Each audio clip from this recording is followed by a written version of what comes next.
What's up, YouTube? This is the 82-0 podcast. Continuing on looking at forgotten players. Today we're taking a look at K.C. Jones. Now, K.C. Jones was born May 25th, 1932 in Taylor, Texas.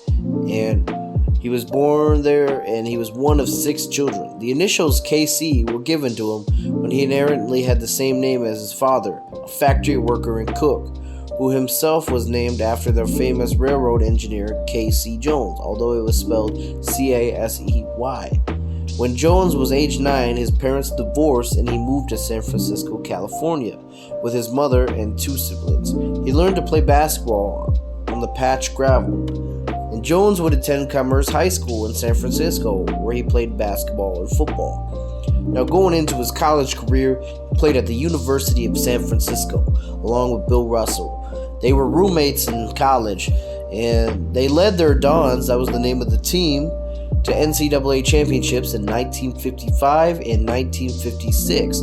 During their time with the Dons, Russell and K.C. Jones, they had a 55-game win streak, including an undefeated 29-0 record during the 55-56 season. And they helped pioneer a play which became known as the alley-oop. Jones was also on the National Olympic team in 1956, where they went to Melbourne with Bill Russell. So he's an Olympian too. After completing college and joining the NBA, Jones considered a career in the NFL. However, he didn't make the cut, so he decided to focus on his NBA career. Now, he goes to the Boston Celtics with his roommate, Bill Russell, although he would be drafted in 1958, whereas Bill Russell was drafted there in 56.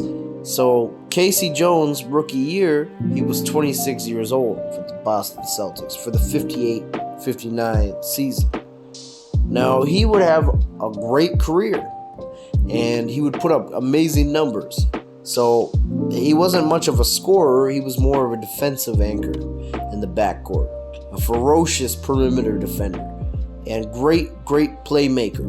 Now, K.C. Jones never made the All-Star team, and they didn't have all defense teams back then, but he would have made all defense had the award existed back then.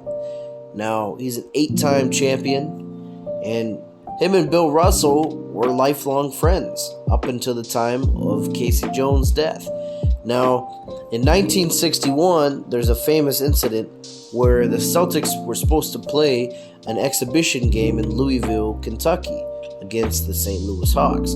Now, the hotel that Bill Russell and K.C. Jones went to stay at, the hotel said they wouldn't serve any of the black players. So Bill Russell and all the other black players on the team famously protested. They said, "We're not going to play for a city that won't even serve us. We're not going to be your entertainment for tonight when you can't even feed us. You can't even let us stay in your hotel." Now, the Celtics at the time were very progressive, because you got to understand, the media attacked the Celtics team. They called them disgraces for not playing. They said they should have been fined. They said they should have been suspended. Now, the Celtics owner at the time, he stood by them. Walter Brown was his name. He said he vowed to never let any of his Celtics players go through that embarrassment again. And also, Red Auerbach, the coach, supported him. So it was really only the Hawks, mostly. Cliff Hagan was a segregationist who was against this move of sitting out. Now, K.C. Jones would have a great career, like I said. 8 championships. He would go on and play up into the 66-67 season. He would have career averages of 7.4 points per game, 4.3 assists per game. And so he wasn't much of a scorer, like I said. It was his facilitating, his defense that stood out. But he's not just a Hall of Famer for his playing career. He's also a Hall of Famer for his coaching career. Because after the NBA, he would go on and coach. Now, he had a few short stints early on. He was the assistant coach of the 71-72 Lakers. Then he would coach Washington for a while up until the 75-76 season. He coached Milwaukee as an assistant coach in the 75-76. Now, going into the 77-78 season, he would move over to Boston as an assistant coach. And he would be the assistant coach up into the 82-83 season.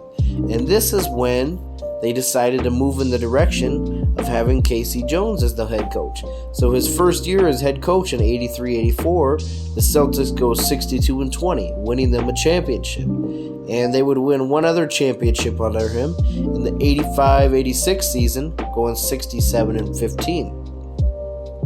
Overall, for his career as a coach, he has 532 wins and a total of 858 games. He has a 64% winning percentage. So he's a Hall of Fame coach and a Hall of Fame player.